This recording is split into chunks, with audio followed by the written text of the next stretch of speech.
Assalamualaikum warahmatullahi wabarakatuh. Perkenalkan, nama saya Alfira Novarinda, NIM 1810201004. Saya dari kelas PGMI 01 tahun 2018, Fakultas Ilmu Tarbiyah dan Keguruan, Universitas Islam Negeri Raden Fatah, Palembang. Di kesempatan kali ini, saya akan menampilkan sebuah video pemaparan materi atau presentasi singkat yang berjudul tentang demokrasi dan perkembangannya di Indonesia. Video ini saya buat guna memenuhi tugas akhir dari mata kuliah pendalaman PPNMI. Untuk itu, selamat menyaksikan. Baiklah, langsung saja. Di sini saya akan membahas tentang demokrasi. Namun untuk itu, apa saja yang akan saya bahas hari ini? Yang pertama-tama itu kita harus tahu dahulu pengertian dari demokrasi. Yang pertama itu secara etimologis. Secara etimologis, demokrasi itu merupakan dua gabungan kata yang berasal dari bahasa Yunani. Apa saja? Yaitu yang pertama itu adalah demos, dan yang kedua itu adalah kretein atau kretos. Dari kedua kata tersebut memiliki masing-masing arti. Yang pertama itu demos berarti rakyat, dan yang kedua itu adalah kretos yang artinya adalah kekuasaan. Nah, adapun secara terminologis, demokrasi itu memiliki arti bahwa kedaulatan berada di tangan rakyat. Dengan kata lain, kedaulatan rakyat itu mengandung pengertian bahwa sistem kekuasaan tertinggi di dalam sebuah negara itu berada di bawah kendali rakyat. Adapun pengertian demokrasi secara istilah, demokrasi itu pengertiannya secara istilah ini sering kita jumpai di masyarakat umum dan pasti semua orang juga sudah tahu, yaitu demokrasi adalah pemerintahan dari rakyat, oleh rakyat, dan untuk rakyat. Selanjutnya itu ada norma-norma yang bisa dijadikan sebagai pandangan hidup dalam mewujudkan suatu demokrasi. Nah, apa saja norma-norma tersebut? Di sini ada 6 norma-norma yang bisa dijadikan sebagai pandangan hidup.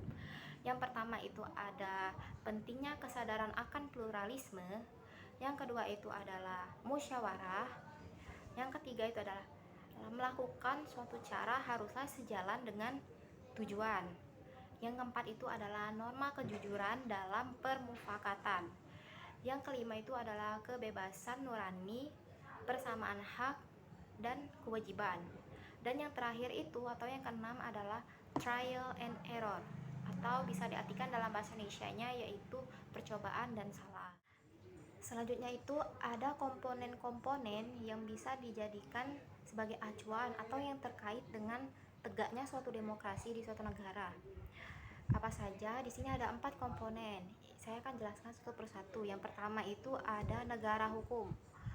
Negara hukum itu adalah negara yang memberi perlindungan kepada rakyatnya, perlindungan hukum kepada rakyatnya.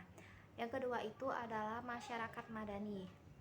Masyarakat madani itu adalah merupakan syarat penting suatu demokrasi, yaitu masyarakat madani di sini berpartisipasi secara aktif dalam proses pengambilan keputusan-keputusan yang dilakukan oleh pemerintahan di suatu negara. Lalu komponen yang ketiga itu adalah infrastruktur politik. Infrastruktur politik ini terdiri dari partai politik, kelompok gerakan, dan yang ketiga itu ada kelompok penekanan.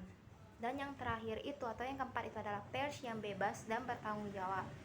Di sini pers yang bebas ini merupakan peranan strategis di dalam suatu demokrasi, yaitu sebagai penyedia informasi bagi masyarakat yang terkait dengan kehidupan berkenegaraan dan kehidupan pemerintahan maupun yang terkait dengan kehidupan di dalam suatu masyarakat. Baiklah, penjelasan selanjutnya itu ada macam-macam model-model demokrasi.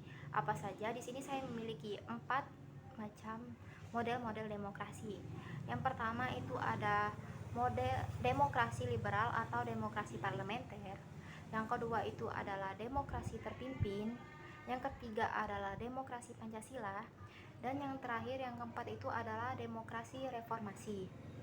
Nah, adapun prinsip-prinsip di dalam demokrasi ialah kedaulatan rakyat, pemerintahan berdasarkan persetujuan dari yang diperintah, kemudian ada kekuasaan mayoritas, dan yang terakhir itu ada hak-hak minoritas dan sebagainya.